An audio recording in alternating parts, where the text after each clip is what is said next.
Hello everybody, welcome to my channel.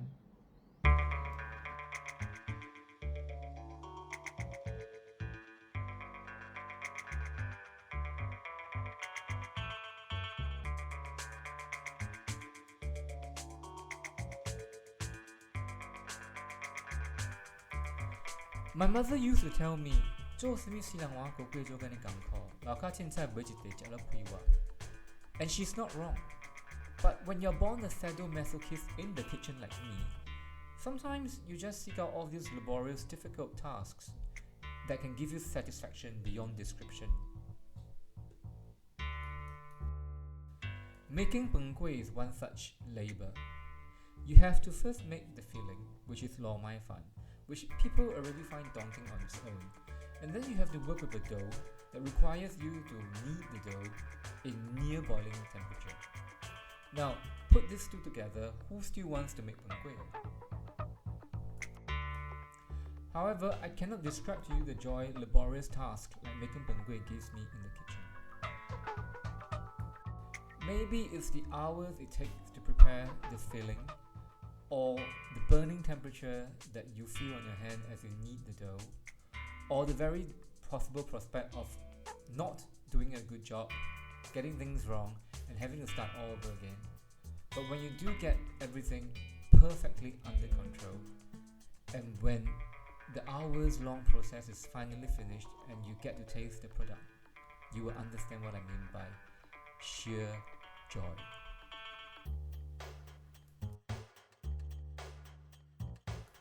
There are exceptions, however, and Soon Kueh is just one of such exceptions. My first attempt at making Soon Kueh was just 3 months ago during the lockdown, and I cannot even begin to describe to you what kind of meltdown I had in the kitchen making this kueh. I'm partial to most chores in the kitchen except for skinning and shredding turnips, and this isn't even the worst thing about Soon Kueh.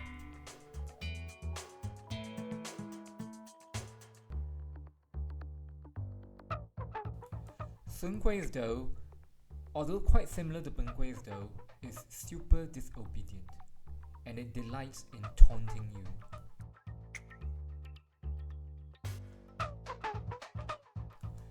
For some reasons unknown, this dough is super resilient to sticking, which means that when you're trying to make the dumpling, it will refuse to close for you and fillings will drop everywhere. In the past 6 months, I've only had 2 kitchen rages, and both were caused by Soon Kueh.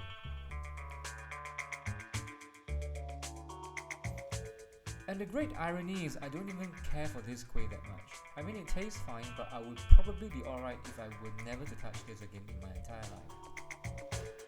So why have I elected to make this twice in the last 6 months despite the pain it gives me?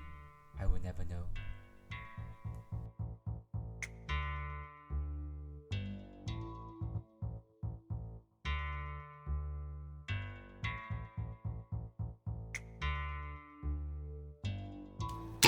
I have an obsession with Chwee Kueh that is almost unhealthy. I simply can't resist it. Sometimes when I'm away for too long, I can suddenly smell it. But I've never attempted making this at home. Why? Because it's easily available and cheap. However, after making it today, I think I'm going to be making this a lot more at home because it's really simple.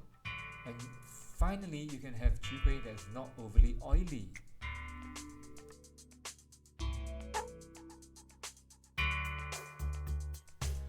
Now, I'm very particular about Gao Teen Kueh.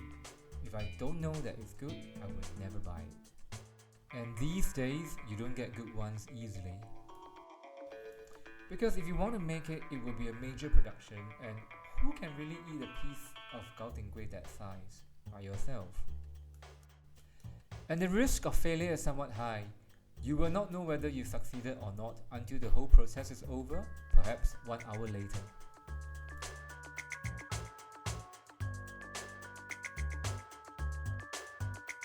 Of all the kueh that I've made this round, I sincerely thought that Ku Kueh would be my greatest success. Unfortunately, it turned out to be my greatest failure. My foray into Ku Kueh making seems doomed from the first instance. I bought the wrong sweet potato that turned out to be purple. I burnt the peanut filling because the fire was too big and I wasn't paying attention. And finally, after making the first batch, I realized that I had used rice flour instead of glutinous rice flour and had to start from the beginning once more.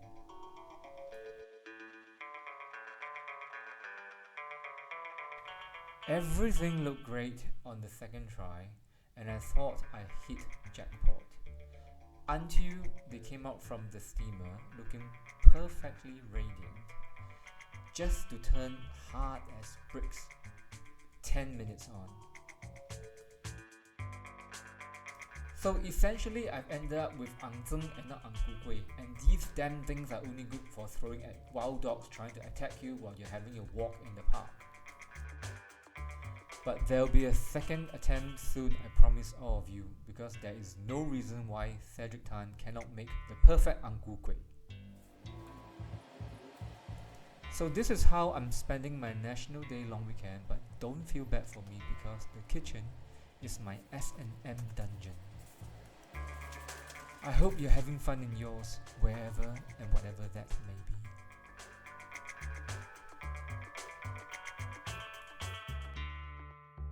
Thank you for joining us for this episode. And as Singapore turns 55, I hope everyone residing here will find more common ground from the food that we all share.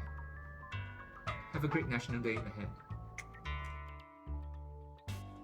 Ôi, 瞓未啊你？唉，隻死